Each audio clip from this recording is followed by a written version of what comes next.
Silencio. Detente, peregrino del presente. Suspende la respiración y escucha el eco de una verdad que los cronistas celestiales han guardado bajo juramento desde el alba de la conciencia humana. La cuna no es un accidente geográfico o temporal. La fecha inscrita en el acta de tu llegada no es el resultado fortuito de un encuentro biológico, sino el sello ineludible de un compromiso cósmico. Antes de que tus pulmones se llenaran del aire denso y limitado de este plano terrenal, antes de que el velo del olvido cayera sobre tu memoria esencial, tú, alma errante y sabia, fuiste el arquitecto silente de tu propio retorno. Tu nacimiento no fue una llegada, fue una convocatoria. Permíteme conducirte más allá de las fronteras de la percepción trivial. La humanidad, sumida en el letargo de lo tangible, ha olvidado el primer axioma del orbe del tiempo. No existe el azar en el tejido del destino. Tu mes de nacimiento es la clave, la impronta indeleble, la carta de navegación astral que sella el pacto que hiciste en las salas de cristal, mucho antes de cruzar el umbral dimensional. Es el código que revela la identidad exacta que poseías en la vida anterior y, lo que es aún más crucial, el vínculo no resuelto, la deuda pendiente o la promesa eterna que te une inexorablemente a quienes hoy llamas tus padres. Los grandes arcanos, los místicos de Oriente, los guardianes de la rueda de Samsara, lo declararon con una convicción que el tiempo jamás ha podido erosionar. Los hijos no son frutos inesperados de la voluntad humana, son huéspedes kármicos, son entidades que han elegido, con una precisión casi quirúrgica, a sus anfitriones. Ellos te eligieron. Ellos te buscaron a través de la densa neblina del tiempo, cruzando ríos de vidas, porque tú, y solo tú, poseías la frecuencia vibratoria exacta, la herida pendiente, el fragmento de espejo necesario para que pudieran completar su misión inconclusa. El alma no regresa por capricho, regresa por necesidad. Y esa necesidad, ese propósito trascendental, está grabado en la geometría temporal de su manifestación. Está codificado en la impronta astral del mes en que vieron por primera vez la luz. La ciencia del espíritu nos enseña que el mes de la venida de un alma actúa como un faro que ilumina la naturaleza exacta de su reencuentro contigo. ¿Quién te mira hoy desde la inocencia de la infancia? Es el alma de tu antiguo maestro que regresa para aprender sobre la humildad y la fragilidad humana. Es el espíritu de un viejo rival que vuelve para saldar una deuda kármica y buscar el perdón a través de la ternura. O es, quizás, el compañero de ruta que juró reencontrarse en esta encarnación para dar conclusión a un pacto inconcluso. Comprende la magnitud de esta revelación, la intensidad de las dinámicas familiares, esos conflictos incomprensibles, esos lazos que duelen tanto como nutren, no son errores de la matriz existencial. Son la ejecución perfecta y precisa de un contrato preestablecido. El alma de tu hijo vino a reflejarte lo que necesitas sanar, a desafiarte donde debes crecer, a amarte incondicionalmente para que puedas recordar la pureza de tu propia esencia. Estoy a punto de descorrer el velo de la crisálida temporal. Vamos a consultar el archivo akáshico impreso en el calendario solar. Lo que recibirás no es un mero pronóstico, sino la decodificación de un ancestral lenguaje de almas que ha permanecido oculto en los templos del silencio. Si tu niño nació en el frío y el corte de enero, te enfrentarás al alma del guía, un espíritu viejo que lo sabe todo, pero que regresa con la única y difícil misión de aprender a rendirse y a ser cuidado, invirtiendo su rol ancestral. Si la luz lo encontró en la solemnidad de marzo, es muy probable que estés ante el compañero de ruta. El alma amiga o el hermano de vidas pasadas que prometió un reencuentro para culminar una empresa, pero si es la ardiente promesa del verano, la vibración de julio, la que marcó su llegada, prepara tu corazón, pues has recibido al alma espejo. Este es un evento de profunda sanación, una llama gemela que refleja sin piedad aquello que tu propia estirpe o tu propia alma necesitan urgentemente purificar. Y si la sabiduría ancestral de noviembre bien rige su impronta, has acogido al alma antigua y guardiana, que no ha venido a trabajar arduamente, sino a encontrar reposo y ser cuidada por fin, después de eones de servicio a la luz. Cada mes es un arquetipo, un personaje esencial en la epopeya de tu linaje. Cada mes trae consigo una deuda, un perdón o una tarea específica que cierra el ciclo de la rueda de samsara. Prepárate para entender que la paternidad y la maternidad son los ritos espirituales más elevados que existen, el escenario donde los viejos pactos álmicos se cumplen o se rompen definitivamente. Concentra ahora tu energía, abre tu conciencia a la resonancia de estas vidas pasadas, que este conocimiento sea la antorcha que ilumina el laberinto de tu familia. Que la verdad revelada disuelva la ignorancia que os encadena a repeticiones estériles. Este no es un juego de curiosidad, es un rito de reconocimiento y liberación. Prepara el espíritu para recibir la memoria ancestral. Declaro abierto el portal del tiempo. Gosto, inscrévase, eu busco a verdade. La premisa fundamental que desmantela el victimismo y otorga autoridad al espíritu radica en la soberanía de la voluntad álmica. El budismo tántrico y las enseñanzas védicas de alta jerarquía coinciden. No es el vientre quien llama al alma, sino el alma quien escoge el vientre con una precisión geométrica que asombra al intelecto. Visualiza el bardo, el plano intermedio entre existencias, donde el ser en ciernes examina, con una claridad despojada de ilusiones, la matriz genealógica disponible. Observa las líneas de tiempo de los potenciales padres, escudriñando no la riqueza o la comodidad, sino la densidad kármica de su linaje, el tipo específico de sombra no resuelta, el patrón de carencia emocional o el talento dormido que necesita ser activado. El alma elige el escenario más óptimo, aunque a menudo el más difícil, para la purificación acelerada de su propio vasana, impresiones subconscientes, y para la detonación de la misión dármica que juró cumplir en esta encarnación.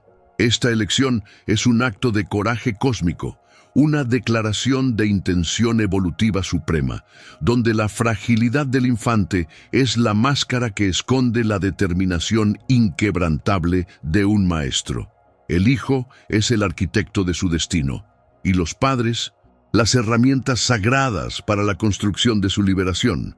El propósito que impulsa esta selección es siempre dual: saldar una deuda y catalizar una evolución. La deuda puede ser directa, una vida anterior donde el hijo fue el progenitor y falló, volviendo ahora para corregir el error desde la posición de la vulnerabilidad, o indirecta, donde el alma viene a disolver un patrón de repetición que lleva 100 generaciones en la estirpe elegida. Piensa en el alma del niño como un cirujano energético que entra en la sala de operaciones del linaje familiar. Busca las cicatrices atávicas, el silencio sobre el incesto, la negación de la ruina económica o la represión de la creatividad vital silenciada. El niño, al nacer, se convierte en el vector que obliga a los padres a confrontar aquello que ellos, por comodidad, miedo o ceguera ancestral, han barrido bajo la alfombra del inconsciente colectivo familiar. Su presencia es el reactivo químico que agita el sedimento kármico, el síntoma que se manifiesta en la realidad física para hacer ineludible el conflicto no resuelto de la estirpe.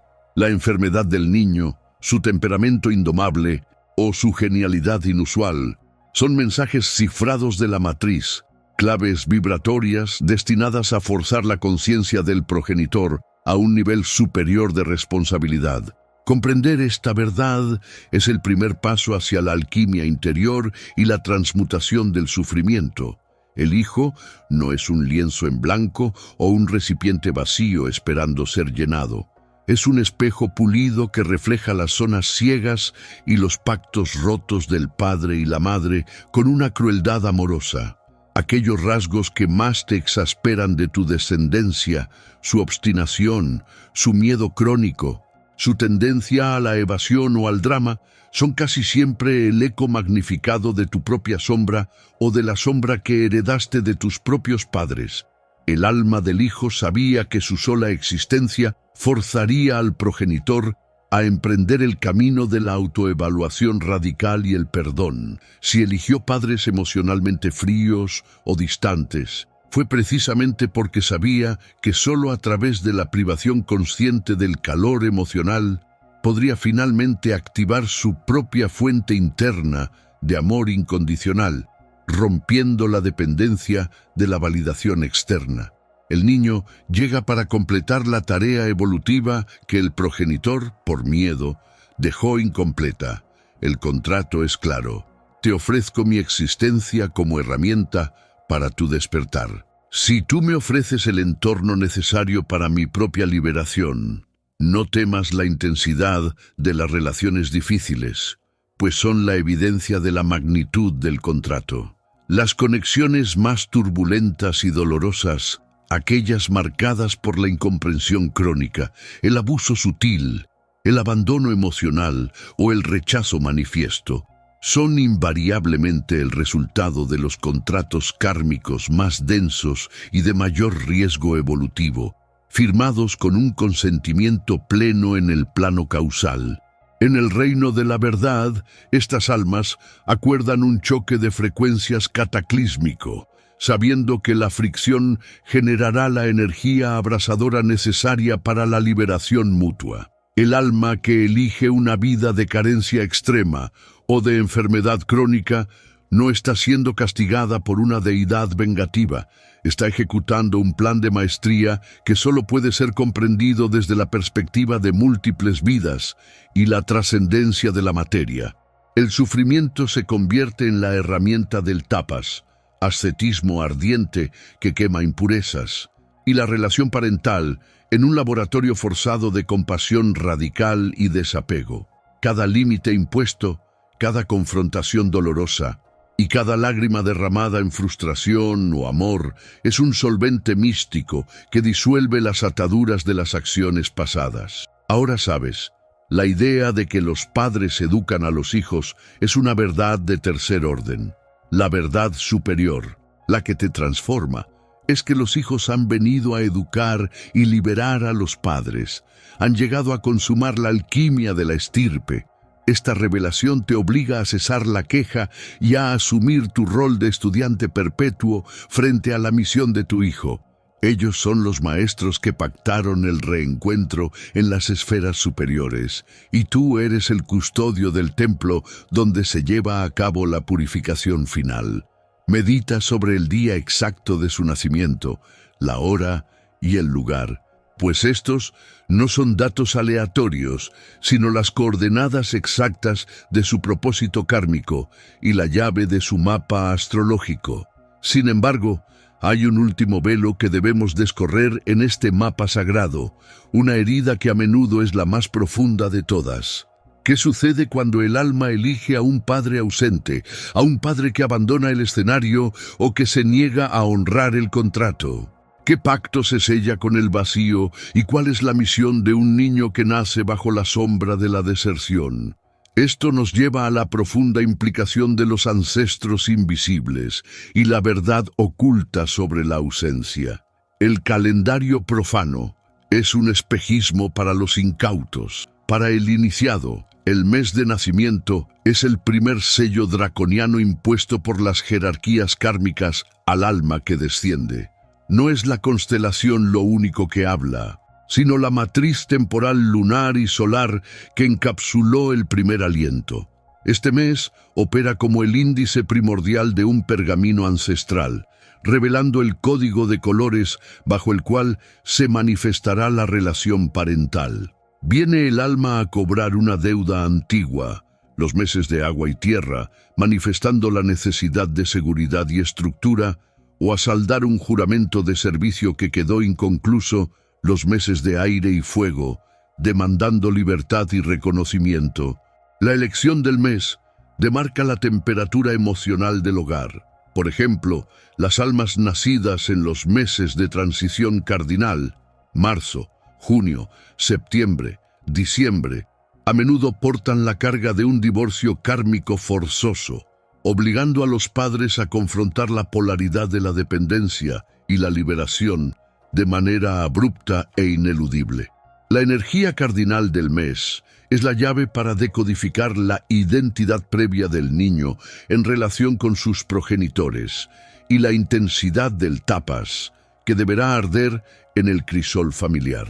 La decodificación exige la visión tridimensional. Debemos superponer el ciclo numerológico del mes, donde 1 es enero y 12 es diciembre, sobre la triplicidad elemental que rige el zodíaco. Un hijo nacido en el mes 4, abril, regido por la tierra y la estabilidad material, que regresa a un padre nacido en el mes 10, octubre, regido por el aire y la justicia intelectual, sugiere una relación de antiguo poder y control desequilibrado, donde el hijo, en la vida anterior, pudo haber sido una figura de autoridad inflexible que ahora debe experimentar la vulnerabilidad del subyugado para equilibrar la balanza del respeto mutuo.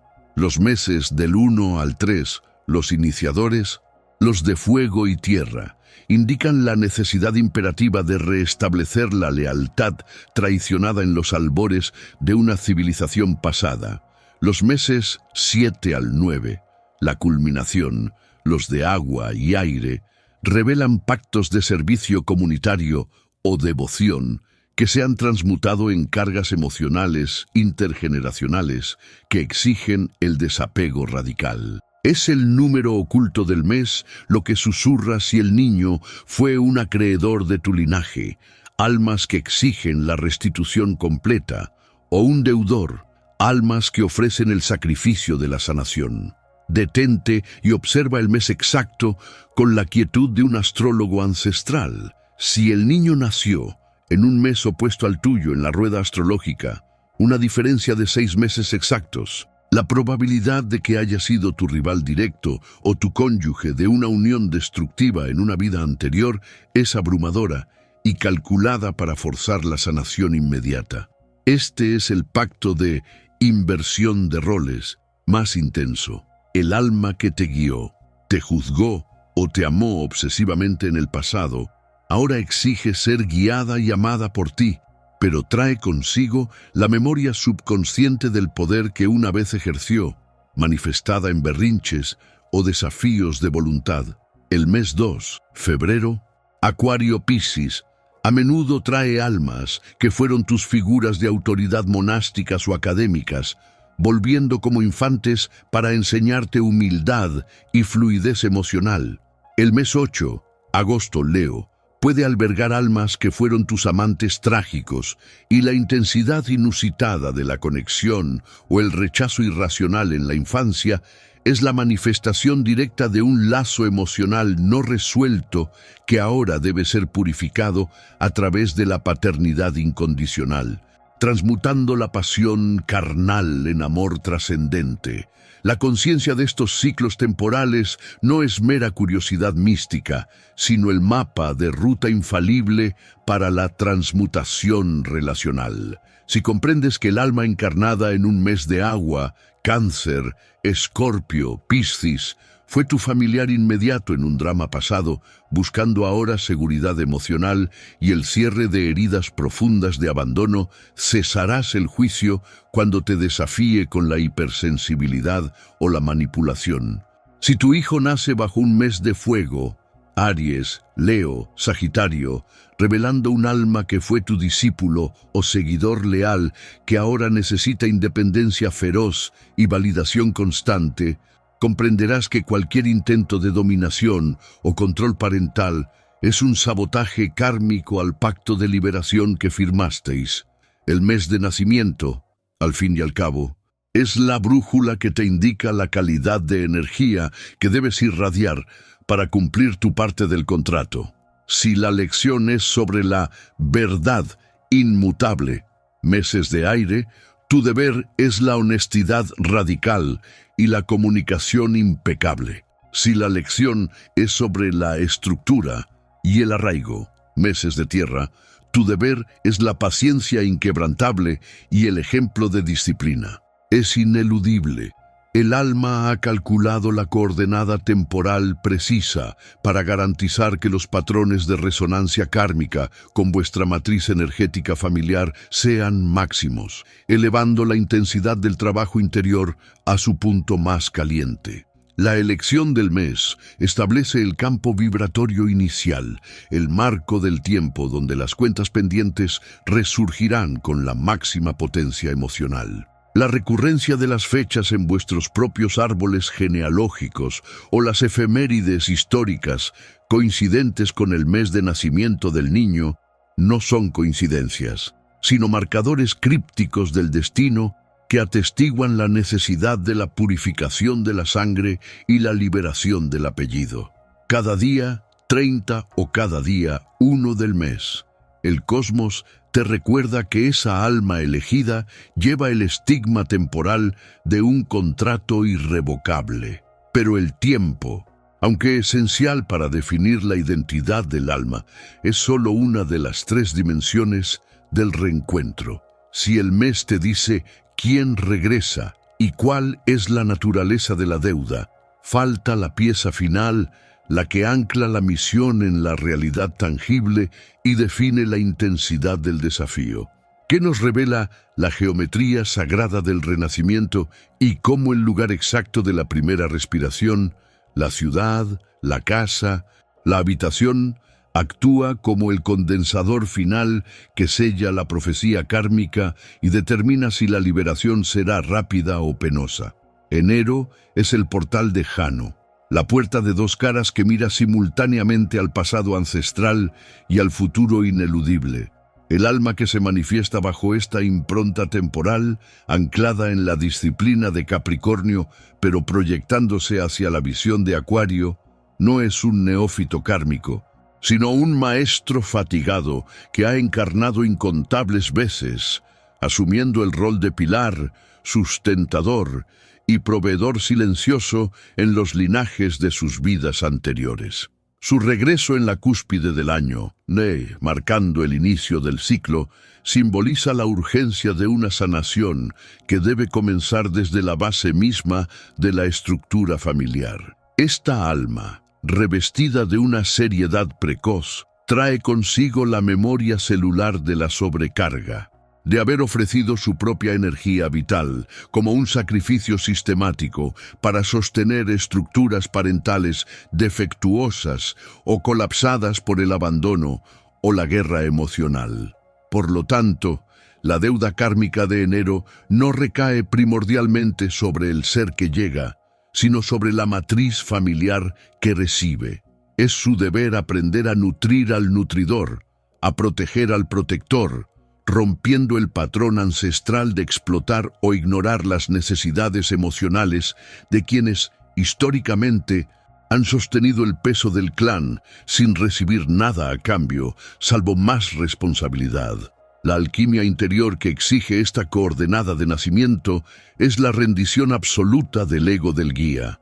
El alma de enero, acostumbrada a la armadura de la autosuficiencia y la gestión impecable, debe confrontar ahora su desnuda vulnerabilidad infantil, un estado que aborrece instintivamente. La misión cósmica es doble y severa. Primero, debe exigir, a través de su mera existencia y sus necesidades, el cuidado y el descanso que nunca se permitió recibir. Segundo, debe fallar dramáticamente en su intento instintivo de controlarlo todo y de proveer antes de ser provisto. Este niño manifestará en su primera infancia crisis de apego paradójicas o somatizaciones que fuerzan a los cuidadores a detener su frenético ritmo y a atender la quietud profunda y no negociable del ser, la cual es la única manera de detener el motor de la autoexplotación. El alma de Enero es, en esencia, un espejo implacable que refleja la incapacidad del sistema familiar para honrar el descanso y la ternura, pues llegó al mundo con la herida primordial de la soledad en la cima, obligada a aceptar la lección de la receptividad forzada, donde el amor se mide no por cuánto se da, sino por cuán efectivamente se permite uno ser sostenido sin juicios ni expectativas de reciprocidad inmediata. El rigor infranqueable de Capricornio domina la arquitectura de esta alma. El niño de Enero arriba con una estructura interna formidable, una sabiduría antigua sobre la gestión de la escasez y la edificación lenta y duradera. Pero esta misma fortaleza es el velo más grueso que debe ser descorrido para alcanzar la liberación. Si el ambiente familiar responde a esta estructura con más exigencia, buscando en el niño precoz al adulto responsable, que solucione los conflictos domésticos o que brille prematuramente en el mundo, el alma repite, sin remedio, su patrón destructivo de autonegligencia, creyendo que su valía reside únicamente en su capacidad de rendimiento. La revelación que aguarda en la madurez es que la verdadera maestría no reside en construir fortalezas externas inexpugnables para el mundo, sino en cultivar el jardín interior de la ternura y el ocio sagrado. Los primeros 20 años de vida son el campo de batalla donde el alma de Enero lucha contra la programación de autosacrificio que trae impresa. Si la familia logra proveer un espacio de seguridad incondicional y desmantela la presión por el éxito temprano, el guía podrá, por primera vez en muchas vidas, usar su energía estructural no para cargar a otros, sino para sanar y reconstruir la matriz herida de su propio ser. La impronta de Enero se manifiesta en el linaje a través de la herencia de patrones de trabajo excesivo, frialdad emocional disfrazada de disciplina o la delegación abusiva de responsabilidades a quienes cumplen roles de liderazgo. Es muy probable que el niño de Enero sea la reencarnación o el eco resonante de aquel ancestro fundamental que fundó el apellido a costa de su propia vida emocional, sacrificada en el altar de la supervivencia y la reputación. Su presencia en la cuna reactiva las memorias de la privación y la obligación contractual. Es imperativo que la familia reconozca que el acto de cuidar y mimar a este guía es una reparación directa y profunda con la línea paterna, que tradicionalmente ha sido vista solo como la fuente de la ley y la disciplina férrea, pero nunca del afecto nutricio y blando. La medicina de Enero exige la redefinición radical del concepto de éxito dentro del clan, dejar de medir la valía por la producción material y empezar a medirla por la capacidad de estar presente, de ser suave, de permitir el gozo sin justificación. El alma llega, en esencia, para forzar la jubilación emocional del clan, permitiendo que la rigidez invernal se disuelva en la suavidad de la espera. Cuando el alma de Enero finalmente logra integrar la lección de la receptividad, cuando el guía acepta ser guiado y el maestro permite ser alumno de la ternura, ocurre una transmutación irreversible. La pesada energía de la responsabilidad aplastante se convierte en la sabiduría serena que ya no necesita probar nada para ser validada. Pero este logro trascendental solo es posible si el alma puede armonizar su destino temporal con el espacio elegido. El alma eligió el mes para definir la naturaleza de la carga, el deber de ser cuidado, pero eligió el lugar físico para definir el escenario, donde esta carga se manifestaría con su máxima fricción y su máxima posibilidad de liberación. No basta con saber que el guía regresa, debemos descifrar la vibración telúrica que le dio la bienvenida en su primera inhalación, la topografía del nacimiento. ¿Actuó como el catalizador geográfico de la sanación o como el eco resonante que amplificó la antigua herida de la soledad? ¿Qué secretos guarda la latitud y la longitud de vuestra primera respiración que definen el camino del alma de enero hacia su verdadera soberanía? ¿Y qué relación guarda ese punto exacto con los nodos de poder del planeta? Febrero no es meramente un fragmento temporal en el calendario solar, es el umbral vibratorio donde la promesa no cumplida del alma resuena con una fuerza telúrica, exigiendo la reconciliación de las polaridades internas que condujeron a la fragmentación original.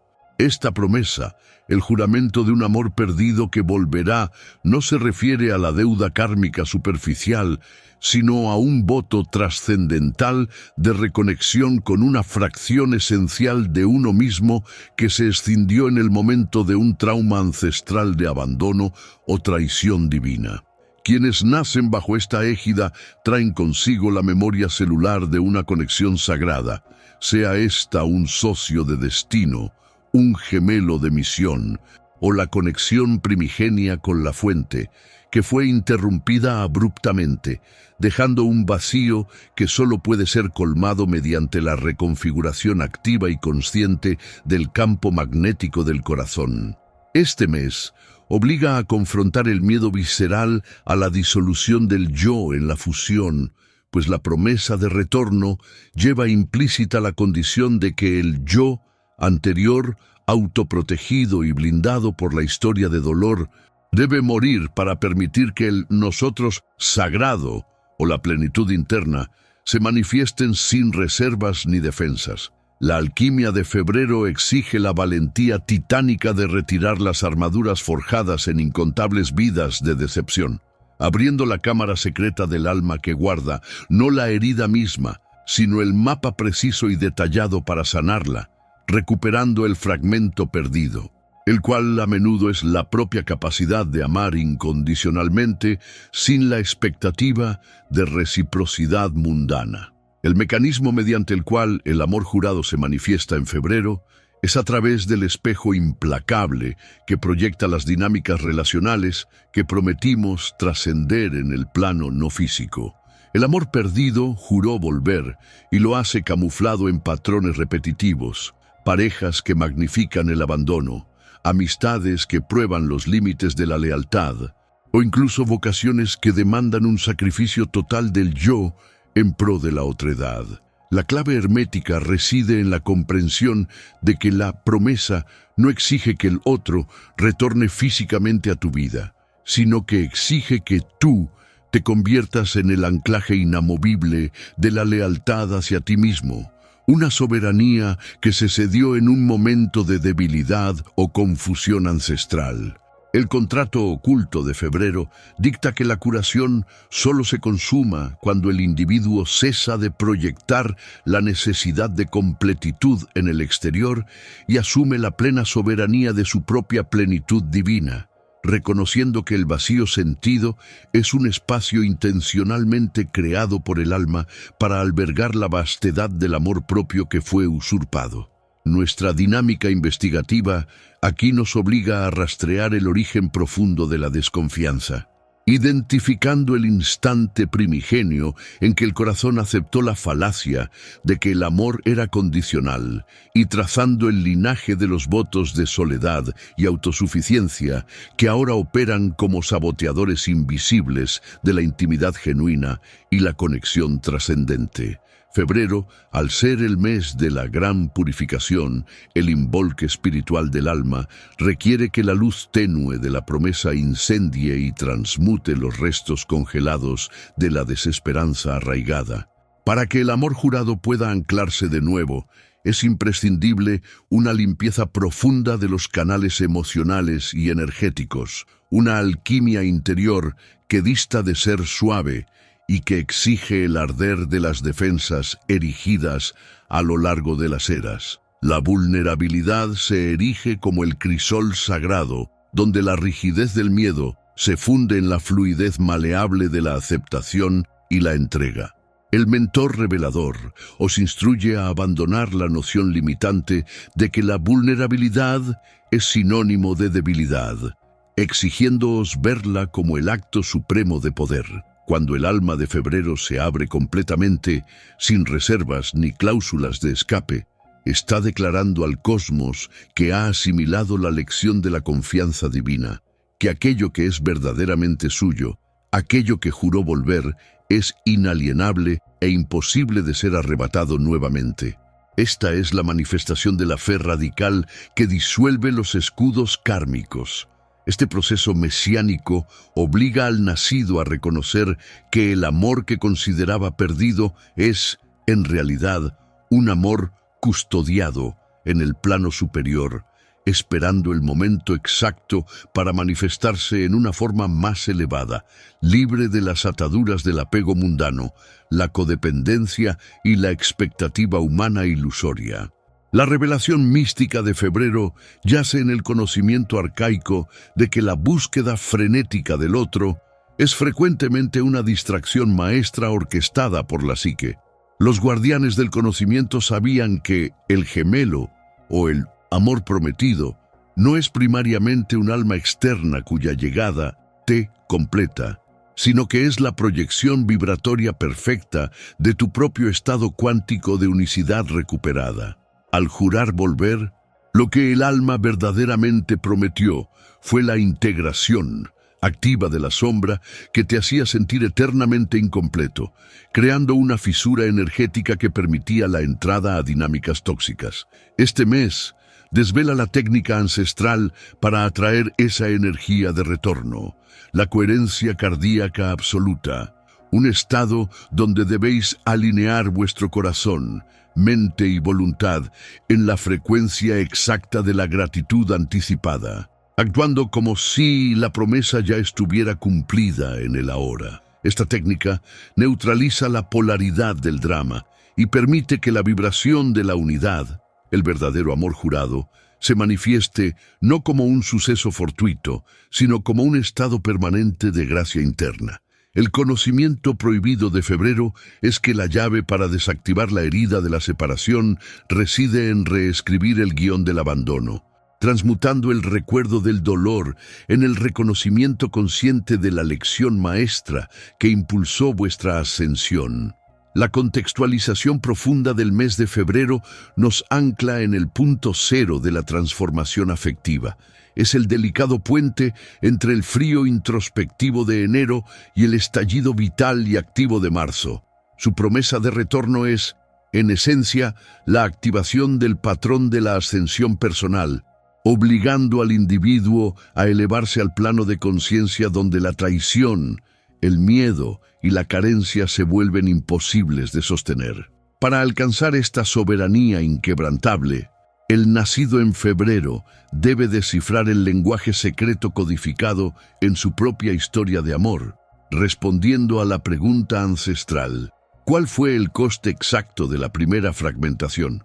Se trató de un pacto de silencio en la Atlántida, un voto de castidad forzado en Lemuria, o una renuncia al poder personal en la era matriarcal. El juramento de retorno solo se cumple cuando el alma recupera el texto completo del contrato olvidado, utilizando la energía purificadora de este mes para incinerar las cláusulas obsoletas que aún dictan la soledad. Recordad, el amor jurado no espera paciente, irrumpe con la fuerza indomable de quien ha cruzado universos para estar presente en vuestro corazón. Una vez que el corazón ha sido purificado por el fuego de esta promesa cumplida y la máscara del desamparo ha caído, la energía se transforma drásticamente, porque el alma, ahora soberana y unificada, ya no ruega por la llegada, sino que se prepara para la acción de la manifestación. Pero, ¿qué herramienta forja esta nueva voluntad? ¿Y qué precio debe pagar el guerrero de la luz para asegurar que la promesa recién cumplida se defienda con la fuerza imparable de la espada que no vacila ante el juicio del mundo exterior? La herramienta que forja esta nueva voluntad no es otra que el crisol de la integridad suprema, el punto donde el alma, habiendo recuperado su texto sagrado, se niega categóricamente a ser menos de lo que sabe que es. El precio a pagar por el guerrero de la luz es la incineración total y consciente de la justificación, la renuncia absoluta a la narrativa de la víctima que, hasta ahora, le permitía coexistir con la carencia. No basta con recibir la promesa cumplida. La maestría reside en la acción sostenida que defiende esa frecuencia. El amor incondicional no es un estado pasivo. Es la fuerza indomable que sostiene la estructura de la nueva realidad manifestada. El campo energético tan coherente que el juicio, la envidia y la duda exterior se desvanecen al contacto, como niebla tocada por el sol de mediodía. Recordad esta verdad esencial, artífices de la palabra. La ascensión no se gana, se mantiene. Y la clave para mantener la soberanía es la disciplina crística de la presencia impecable. El universo no responde a vuestras peticiones, sino a vuestra inamovible coherencia. Ahora que habéis descifrado el juramento del retorno y vuestro corazón ha sido purificado para recibir esta presencia, la síntesis nos obliga a confrontar la manifestación en el plano físico. La pregunta que resuena en los salones de Akasha es: si el amor jurado ha regresado para sanar la fragmentación de vuestra alma, ¿cómo se manifiesta vuestro pacto de merecimiento en el reino tangible y visible de la abundancia? Os he entregado una llave para la liberación de los lazos ancestrales. No permitáis que esta luz permanezca oculta. Si esta revelación ha resonado en el templo de vuestro ser, si ha iluminado un rincón oscuro de vuestro destino, os insto a compartir este conocimiento con aquellos que aún buscan el texto olvidado. Convertíos en artífices de la expansión. Y si deseáis custodiar permanentemente esta sabiduría y acompañar la travesía hacia los misterios mayores, os invito a suscribiros y a formar parte de esta cofradía de guardianes de la verdad, asegurando que el eco de estas enseñanzas jamás se extinga. Vuestra participación activa es el voto que sella nuestra alianza cósmica. El reencuentro con el amor es solo el umbral. El próximo portal nos espera en el plano de la materia, donde probaremos la fuerza de nuestra soberanía recién adquirida. Nos adentraremos en la mecánica oculta de la creación económica, explorando la alquimia del dinero, los sellos olvidados de la prosperidad crística. La promesa ha sido cumplida. Ahora manifestemos el reino en la tierra.